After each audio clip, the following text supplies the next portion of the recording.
ನೋಡಿ, ಇವತ್ತು ಹೇಳ್ತೇನೆ, ಇವತ್ತು ಯುದ್ಧದ ವಿಚಾರದಲ್ಲಿ 140 ಕೋಟಿ ಜನ ನಮ್ಮ ಕಾಂಗ್ರೆಸ್ ಪಕ್ಷ ಒಳಗೊಂಡು ತಮ್ಗೆ ಗೊತ್ತಿದೆ. ಮೋದಿಯವರೇ ಇವತ್ತು ತಾವು ಏನೋ ಸರ್ವಪಕ್ಷ ಮೀಟಿಂಗ್ ಕರೆದು ಅವರೇ ಹಾಜರಾಗಿರಲಿಲ್ಲ. ಅವ್ರಿಗೆ ಬಿಹಾರ್ ಚುನಾವಣೆ ಮಹತ್ವದಾಗಿತ್ತು. ಅದಾಗಿನೂ ಕೂಡ ರಾಹುಲ್ ಗಾಂಧಿಯವರು, ಖರ್ಗೆ ಅವರು ಇವತ್ತು ಎಲ್ಲ ರೀತಿಯ ಒಂದು ಅವ್ರಿಗೆ ಸರ್ಕಾರಕ್ಕೆ ಸಹಕಾರವನ್ನು ತೆಗೆದುಕೊಂಡ ಕ್ರಮಕ್ಕೆ ಇವತ್ತೊಂದು ದಿವಸ ಒಪ್ಪಿಗೆಯನ್ನು ಸೂಚಿಸಿದರು. ಇದಾಗಿ ನೋಡಿ ಕೂಡ ವ್ಯತಿರಿಕ್ತ ಹೇಳಿಕೆಗಳು ಬರ್ತಾ ಇದ್ದಾವೆ. ಜೈಶಂಕರ್ ಅವ್ರ ಮಧ್ಯೆ ಒಂದು ಹೇಳಿಕೆ, ಅದು ನಾವು ಮೊದಲೇ ಅವ್ರಿಗೆ ತಿಳಿಸಿದ್ದೀವಿ ಅಂಥೇಳಿ ಒಂದು ಹೇಳಿಕೆ ಇವತ್ತೊಂದು ದಿವಸ ಬಂದಿದೆ. ತದನಂತರ ನಾನು ಹಾಗೆ ಹೇಳಿಲ್ಲ, ನಾವು ಮೊದಲು ಬೇರೆ ಇದರಿಂದ ನಾವು ಮೊದಲು ತಿಳಿಸಿದ್ದೀವಿ ಅಂತ ಮಾತನ್ನು ಕೂಡ ಅವರು ಹೇಳಿದ್ದಾರೆ. ಇದೆಲ್ಲ ಗೊಂದಲವನ್ನು ಇವತ್ತು ದಿವಸ ಸೃಷ್ಟಿಯಾಗಿದೆ.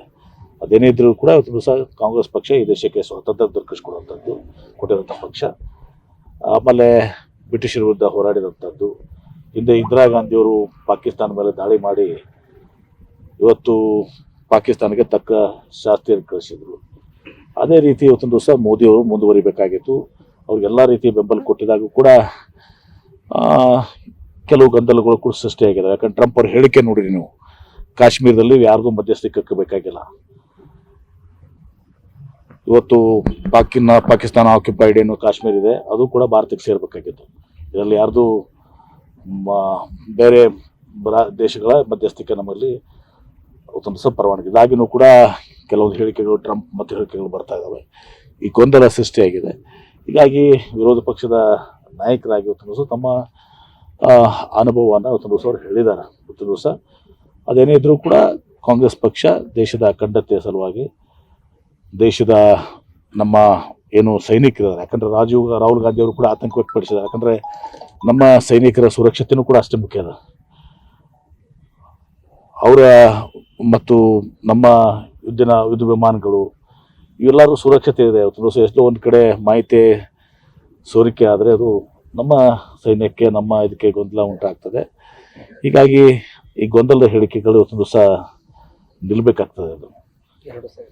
ಅದು ಎರಡು ಸೈಡ್ ಅಂತಲ್ಲ, ವಿಶೇಷವಾಗಿ ಅವ್ರು ಸೃಷ್ಟಿ ಮಾಡಿದ್ದಾರೆ. ಜಯಶಂಕರ್ ಅವರು ಹೇಳಿಕೆ ಕೊಟ್ಟಿದ್ದನ್ನು ಇವತ್ತು ದಿವಸ ಗೊಂದಲ ಸೃಷ್ಟಿಯಾಗಿದೆ ಇವತ್ತು ದಿವಸ. ಆಮೇಲೆ ಪ್ರಧಾನಮಂತ್ರಿಗಳು ಇಂಥ ಸಂದರ್ಭದಲ್ಲಿ ಸರ್ವಪಕ್ಷದ ಏನು ಸಭೆಯನ್ನು ಕರೆದಿರ್ತಾರೆ. ಬಿಹಾರ್ ಚುನಾವಣೆಗಿಂತ ಇದು ಮುಖ್ಯ ಐತಲ್ಲ.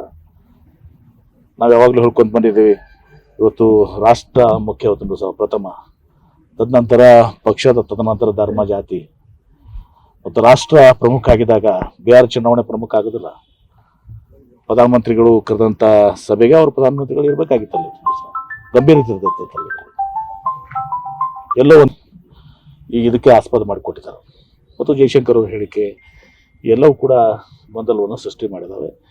ಆದರೆ ಇವತ್ತು ರಾಷ್ಟ್ರ ಮುಖ್ಯ, ತದನಂತರ ಪಕ್ಷ, ತದನಂತರ ಜಾತಿ, ಧರ್ಮ.